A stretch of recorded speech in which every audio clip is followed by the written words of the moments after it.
Good morning, my friends.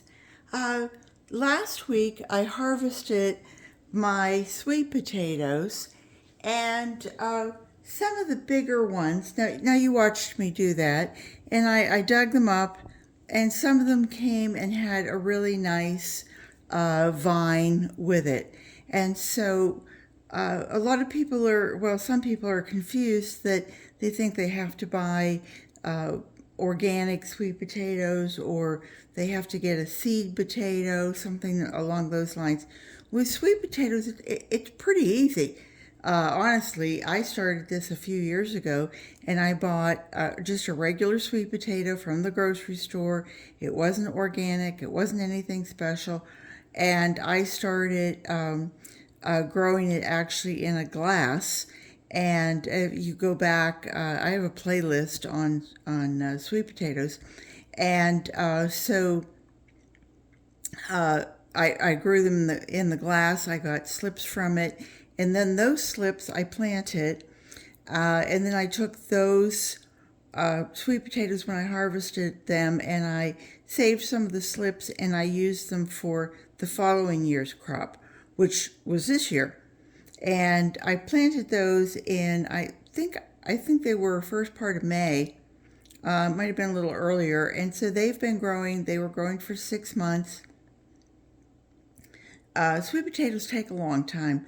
In colder areas, once the leaves die back, then you go, oh, okay, they're ready. But here in the South, I mean, we don't have all that much cold weather. This time I want to try it growing them in the winter and see if I can get a better crop. So here's my big boy. This was the biggest one. You can still see there's little hairs on it that are the beginning of roots. If I wanted to, I could lay this down just in some moist sand, and all of these things would root, and I could go that way with just one sweet potato. But I did take out these vines, and I wanted to show you. The vine actually was growing kind of like here on the top of this, and you can see it's dried off. But I had these pretty vines growing, and so I stuck them all in a container because I had so many that I didn't want to try to put it in a vase.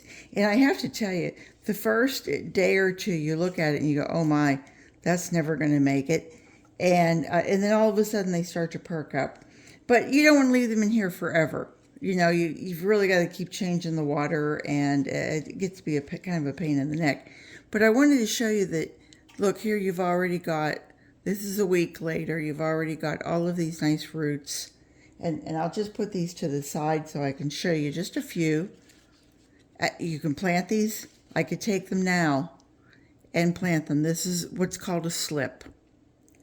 And look here.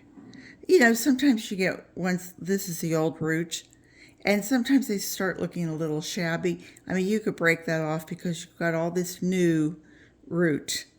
And the tubers, the root grows, and then the root grows, okay?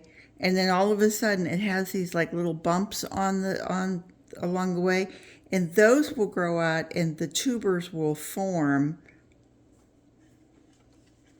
Oops. That's a tuber.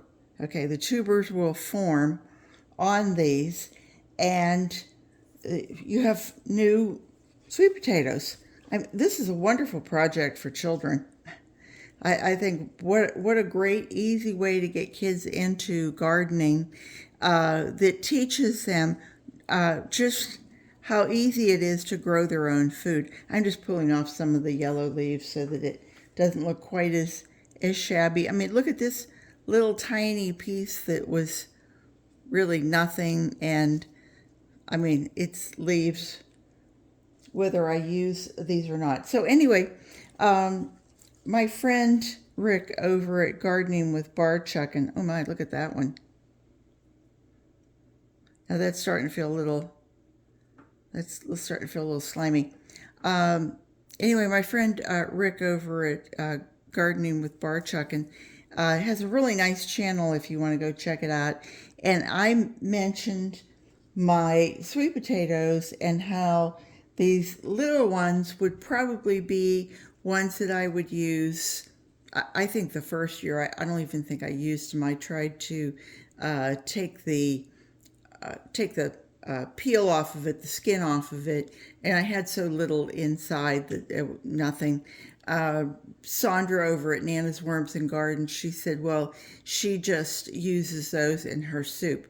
Rick over at Gardening with Barchuck, and he said, oh, he said, those are the ones that we use for starts. And I thought, really? Okay. So I happened to have a little one, and I was cleaning up and I thought about it about 2 days ago, and I thought, well, and you're going to look at it the same as I am because I'm not expecting really anything. I just laid it in the water here. Oh, well, look at that. Let me just put my hand behind it. Can you see that little root? That's 2 days. This looked like a hair before, and it's already coming out. So I wanted to show you how if you were going to do these in water and you had kids and you said, hey kids, let's go buy a sweet potato and do this. Now, these are a little big because you're going to have the weight of it and you don't want it to topple over.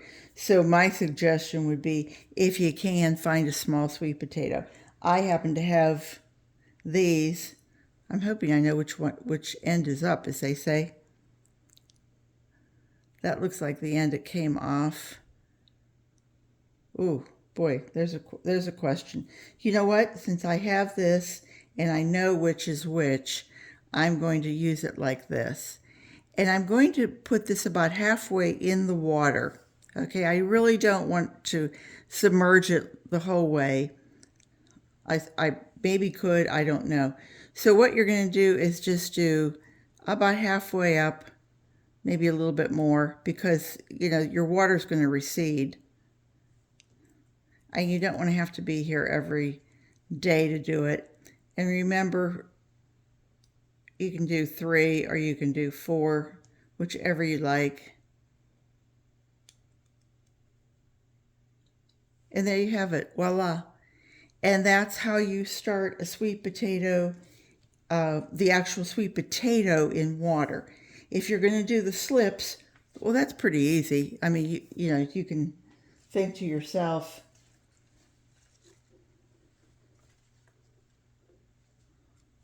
gee, I need a vase.